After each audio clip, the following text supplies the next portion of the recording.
రైతు సోదరులందరికీ నమస్తే. వెల్కమ్ టు మంచివాడు యూట్యూబ్ ఛానల్. ఈ వీడియోలో కనిపిస్తున్న కోడెదూడ ఆంధ్రప్రదేశ్ రాష్ట్రం ప్రకాశం జిల్లా దర్శి మండలం అబ్బాయిపాలెం గ్రామానికి చెందిన ప్రశాంత్ రెడ్డి గారు అనే రైతు సోదరుడివి. ఈ కోడెదూడ వయసు 16 నెలలు, పాలపళ్ళ మీద ఉందని చెప్పారు.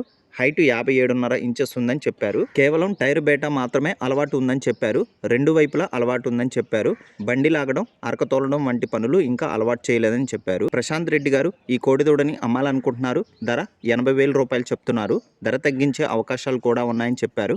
మీలో ఎవరైనా ఈ కోడెదూడని కొనుక్కోవాలనుకున్నవారు రైతు ఫోన్ నంబర్ ఈ వీడియో క్రింద ఇవ్వడం జరిగింది, కాంటాక్ట్ అవ్వండి. అలానే మీ దగ్గర ఉన్నటువంటి పొంగనూరు మరియు ఒంగోలు జాతి ఆవులు, ఎద్దులు, కోడెదూడలు, పందిపై ఎద్దులు, కపిల ఆవులు, సేద్యపు ఎద్దులు అమ్మకాల కోసం మన ఛానల్ని సంప్రదించండి. నా వాట్సాప్ నంబర్ 9676992250కి వీడియో తీసి పంపించండి. మరిన్ని వీడియోల కోసం ఈ వీడియోని లైక్ చేయండి, మన ఛానల్ని సబ్స్క్రైబ్ చేయండి. ధన్యవాదాలు. గమనిక, వీరి ఊరు దర్శి నుండి 12 కిలోమీటర్ల దూరంలో ఉంటుంది.